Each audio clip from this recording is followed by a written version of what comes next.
Society for Human Resource Management, SHRM, decided after the passage of the First Step Act that was passed December of 2018 by Congress and the President, signed by the President into law, that there needed to be a next step. And we needed a next step because the reality is releasing people back into society without jobs is in many ways a recipe for disaster. We know that many people return to the jails and prisons and to a life of crime because they can't find jobs once released. So we decided that as the society representing HR professionals, that we would do our part, and that is work with employers across our country to create opportunities, to be receptive to considering qualified candidates who have criminal backgrounds, receptive to them coming into our workplace as potential employees. So that was where it all started. The Getting Talent Back to Work initiative was born. And we thought that we could do two things. First of all, we'd partner with major associations. These associations represent over half, and nearly 60% actually, of employees of the American workforce. You have the U.S. Chamber of Commerce, the American Staffing Association, the National Retail Federation, the National Restaurant Association have all joined forces with SHRM to, one, sign a pledge. The pledge being that we would talk with our members to encourage our members to hire, or at least consider for hiring, the formerly incarcerated. But then we said SHRM needs to play a special role as the people. We need to put together a toolkit so that when the employers do sign the pledge and undertake this work, that they do so in a smart way. They understand how to recruit, how to hire, how to onboard, and ultimately how to keep these employees. We're at an interesting point in our history. In our country, we have 7 million job openings and we have 6 million people looking for work. So, at its core right there are a million jobs that are going unfilled. These are businesses that can't grow or can't continue to remain open because they can't find talent. So this is an American issue.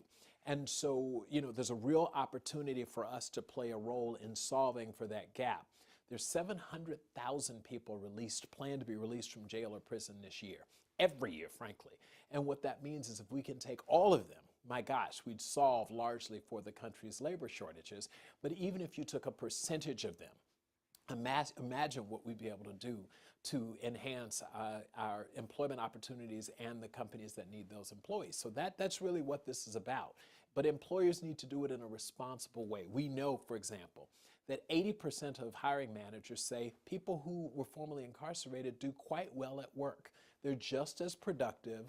In fact, they're more loyal because you were the organization that gave them a second chance, and therefore you retain them longer in an environment where people are ghosting employers, not even showing up to work, and when they do show up, they don't stay for long. So this is a real opportunity that's a win-win-win. It's a win for taxpayers, it's a win for employers, and it's a win for those who are deserving of a second chance. We admit we all have a bias. There's this concept, this NIMBY type, not in my backyard. Everyone says, sure, you should hire the formerly incarcerated, but just not to sit next to me at work. And the reality is we have to confront that bias, and that's what this initiative, Getting Talent Back to Work, is all about, is making companies work on their culture, a culture that will receive these employees because, again, it's good for business, it's good for the communities. Again, if the person can't get a job, then they could be breaking into your house because they have to find a way to survive. So this is just smart, and we have to do our part. And SHRM is sending people to gettingtalentbacktowork.org, signing the pledge, and then downloading the toolkit so that they can do their part to help fellow Americans who are deserving of a second chance get back to work. When you think about what the goals of the First Step Act were, it was to reduce sentences and ultimately to improve the outcomes for people who are being released, and reduce recidivism. And we know from all of the research that the number one reason that people return is they can't find a job. And closely followed by that is they can't find housing. And you can't get housing without a job. So we've taken our part of this as the Society for Human Resource Management. Our commitment is ensuring that these Americans get a second chance. Yes, so we've seen all sorts of jobs from, carpentry to welding. We've seen truck drivers, which are well-paid jobs. Walmart just announced the other day that they're starting $90,000 salaries for truck drivers. So that's an opportunity. But we also see them in the office jobs, customer service jobs, some management jobs. The reality is 1/3 of the American worker population has a criminal background. So, people don't realize it, but they're more likely than not to be working with, going out to dinner with, in their family, someone who has a criminal background. And what we need to do is take away the stigma and look at each individual on a sort of one-by-one basis, determine, do you have the skills to do the job? Are you qualified to do the job, and the right attitude? And if so, then you're exactly the candidate that we hope to get back to work. Right, that's a great question. December 2019, what we want to do is we want more employers to hire people who've come out of jail and prison. That's the start. And then what we want to do, and we as the Society for Human Resource Management are going to be measuring this. We have a research team. We want to measure things like quality of work, likelihood of not showing up to work or performing poorly at work, which we think will be low.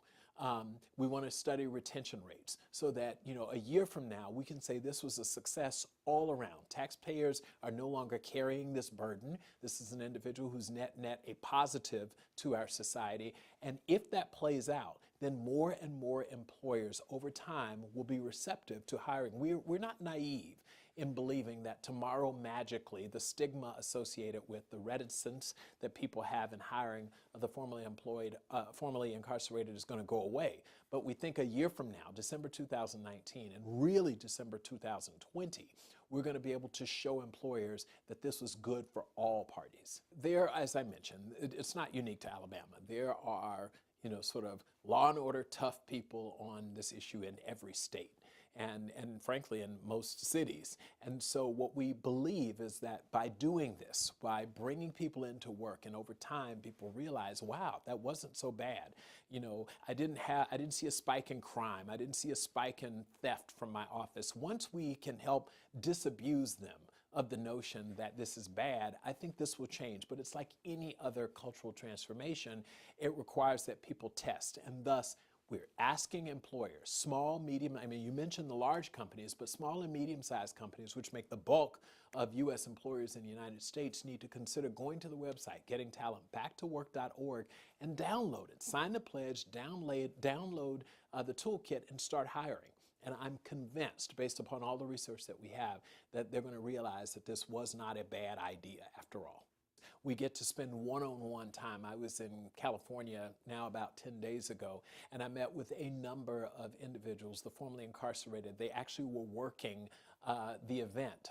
They were working with a food services company.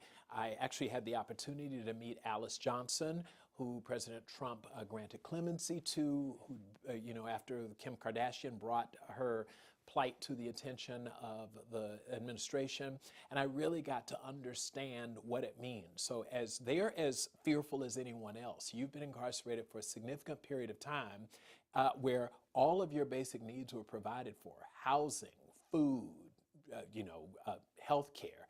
And this idea that you're going to be thrust into the world and people are not going to hire you is quite overwhelming, because they know out there in the real world where the rest of us live, we've got to provide all of that for ourselves. That requires a good job. And so that's why this is such a critical initiative. They're excited, they believe, but obviously they're concerned that people's biases, and we all have them, will come through and they might not be given that second chance.